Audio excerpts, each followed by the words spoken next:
जितने भी स्टूडेंट इस बार बोर्ड 2025 में एग्जाम देने वाले हैं वे सभी स्टूडेंट ये दो प्रश्न जरूर तैयार करके जाना, क्योंकि ये दोनों प्रश्न बहुत ही ज़्यादा इंपॉर्टेंट हैं। और जितने भी कमज़ोर स्टूडेंट हैं वे सभी स्टूडेंट इस वीडियो को देख सकते हैं, क्योंकि इस वीडियो में आपको सबसे आसान तरीके से और बिल्कुल स्लोली समझाया जाएगा, जिससे आपके सभी बातें दिमाग में फिट हो जाएंगी। तो चलिए देखते हैं हम लोग HCF आपको दिया गया है 2 संख्याओं का, और LCM कैसे ज्ञात करेंगे। सबसे आसान तरीका सीखेंगे, तो चलिए देखते हैं। यहाँ पर देखो, ये हमारा क्या है, HCF 9 दिया है। ठीक है, HCF 9 दिया है।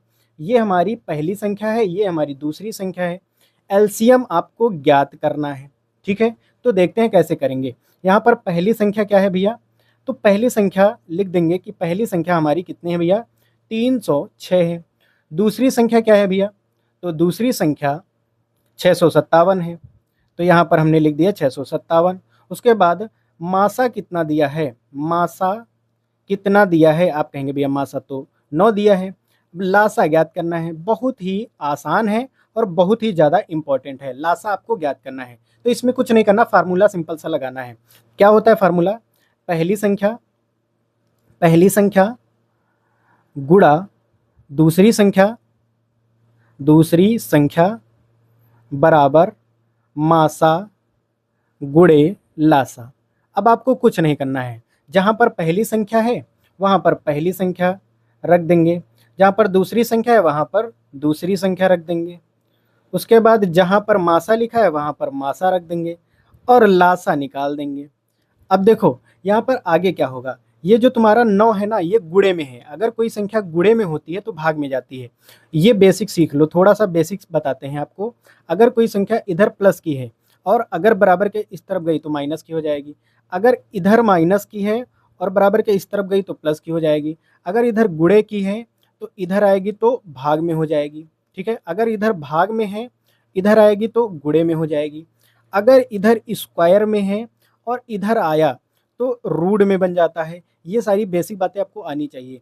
तो चलिए देखते हैं यहाँ पर आगे कैसे बनाएंगे। अब आपको कुछ नहीं करना है, ये 306 है और इंटू 657 है, और ये जो तुम्हारा 9 है ये गुणे में है तो कहाँ पे आ जाएगा, बट्टे में। अब इधर क्या बचेगा, सिर्फ लासा बचेगा। ठीक है, अब देखो 9 से इसको काटते हैं। ठीक है, चाहे इस वाली संख्या को काट लो चाहे इस वाली संख्या को काटो। तो 9 एकम 9, 9 से इसको पूरा हम काटेंगे तो 9 त्रिका 27, 9 त्रिका 27। कितना बचा इसमें, 3, 3 और इसमें 3 और ये 6, तो 36 हो गया, 9 चौक 36। अब यहाँ पर देखो 34 गुणा 657 है, तो इनका हम लोग क्या कर देंगे, गुणा कर देंगे। किसका 34 का और 657 का, 657 गुणा 34, तो आपका आंसर आ जाएगा 22,338। ये आपका फाइनल आंसर है। हमें आशा है कि आपको ये क्वेश्चन समझ में आया होगा। अगर समझ में आया है तो एक लाइक कर देना। अब हम लोग देखते हैं अपना दूसरा क्वेश्चन। ये दूसरा क्वेश्चन एग्जामिनर का चहेता क्वेश्चन है, क्योंकि ये क्वेश्चन हर बार पूछा जाता है। बहुत ही ज़्यादा इंपॉर्टेंट क्वेश्चन है कि सिद्ध कीजिए √5 एक अपरिमेय संख्या है। सबसे पहले आपको अपरिमेय संख्या पता होना चाहिए कि अपरिमेय संख्या क्या होती है। तो इसके बेसिक के बारे में बात कर लेते हैं कि अपरिमेय संख्या क्या होती है। ऐसी संख्या है जिनको हम P/Q में लिख सकते हैं, लेकिन Q हमेशा हमेशा 1 रहेगा, तो वो हो जाती है हमारी अपरिमेय संख्याएं। एग्जाम्पल दे देते हैं, तो यहाँ पर एग्जाम्पल में हो जाएगा जैसे हम लिख दें यहाँ पर 2/1, 3/1, 4/1। मतलब क्या है, जैसे हम यहाँ पर लिख दें माइनस का 5/1। ठीक है, इस प्रकार से संख्याएं लिख दें। तो एक बात आपको पता होगी कि अपॉन में 1 नहीं लिखा जाता है, यानी कि जैसे 2, 3, 4, 5 माइनस के जितने भी नंबर हैं ये सब हमारी अपरिमेय संख्याएं हैं। और दूसरी बात ऐसी संख्याएं जो करड़ी से बाहर नहीं निकल पाती, जैसे अंडर रूट से बाहर नहीं निकल पाती, जैसे ये वाली हो गई, √5 हो गई, √3 हो गई, √7 हो गई, √11 हो गई। ये वाली संख्याएं सभी अपरिमेय संख्याएं क्यों हैं, क्योंकि ये करड़ी से बाहर नहीं आती हैं। ठीक है, अगर ये करड़ी से बाहर नहीं आती हैं, अपरिमेय संख्याएं हैं, तो इनको कैसे सिद्ध करेंगे, तो चलिए देखते हैं। आपको जस्ट अपोजिट काम करना है। क्या जस्ट अपोजिट काम करना है, यहाँ पर लिखा है सिद्ध कीजिए √5 एक परिमेय संख्या है, आपको परिमेय संख्या मानना है। तो माना √5 एक परिमेय संख्या है। परिमेय संख्या है। आपने जस्ट अपोजिट मान लिया। क्या माना? √5 एक परिमेय संख्या है। √5 को आपने परिमेय संख्या मान लिया और परिमेय संख्या को भी हम P/Q में लिखते हैं। ठीक है, परिमेय संख्याओं को किस में लिखते हैं? P/Q में। अब भैया जो तुम्हारा Q यहाँ पर है इसको इधर भेज दो, ये भाग में है तो उधर जाएगा तो गुणे में। हमने अभी बताया जस्ट पहले वाले क्वेश्चन में कि अगर कोई चीज़ भाग में होती है तो काहे में जाती है? गुणे में। तो यहाँ पर क्या बन जाएगा? √5Q बराबर P। अब आपको इसको बस सीधा करके लिखना है, P बराबर √5Q। अब आपको क्या करना है? दोनों तरफ का वर्ग कर देना है, दोनों तरफ वर्ग, दोनों तरफ वर्ग करना है। तो दोनों तरफ का वर्ग कर दो। इस तरफ का वर्ग करेंगे तो ये बन जाएगा, इस तरफ का वर्ग करेंगे तो √5 और Q का होल ऑफ स्क्वायर बन जाएगा। अब इसका स्क्वायर करते हैं, P का स्क्वायर बन जाएगा P²।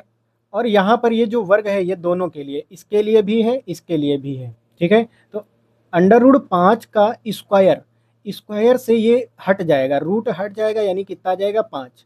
अगर आपको करना है तो आप इस प्रकार से करेंगे, √5 गुणा √5।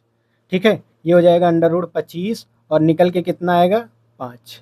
आप चाहे डायरेक्टली कर लो, √5 का होल ऑफ स्क्वायर है, स्क्वायर से रूट कट जाता है, यानी डायरेक्ट कितना आ जाएगा? 5 आ जाएगा। यानी कि यहाँ पर कितना आ गया? 5। और Q का स्क्वायर कितना हो जाएगा? Q² हो जाएगा।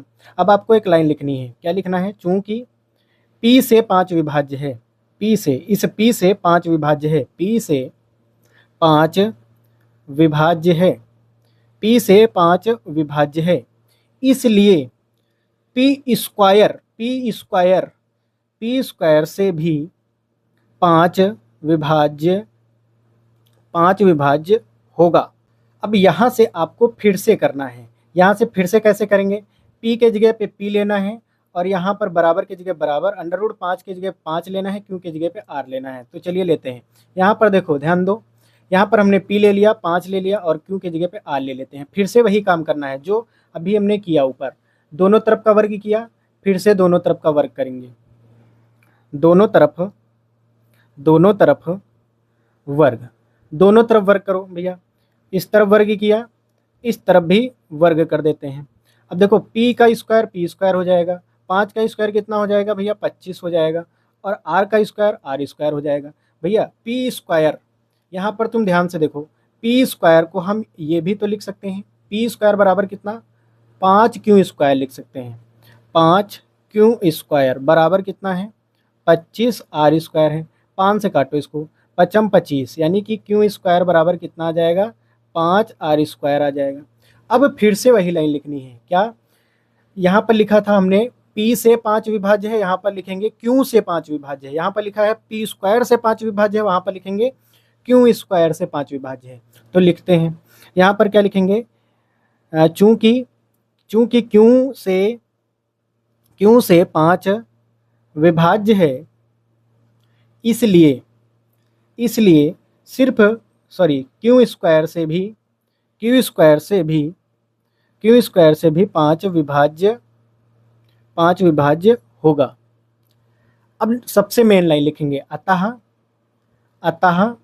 P तथा Q दोनों से 5 विभाज्य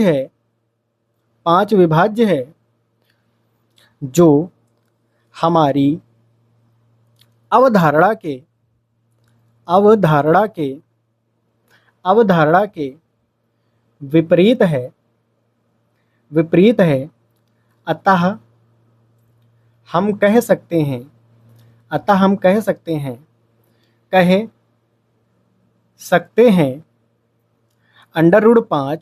एक अपरिमेय संख्या है। तो यहाँ पर हमारा दूसरा क्वेश्चन कंप्लीट हो गया। अगर आपको क्वेश्चन समझ में आया है तो वीडियो को लाइक कर देना और चैनल को सब्सक्राइब कर लेना, ताकि आपको इसी प्रकार के और भी वीडियो मिल सकें। हम लोग मिलेंगे नेक्स्ट वीडियो के साथ, तब तक के लिए बाय।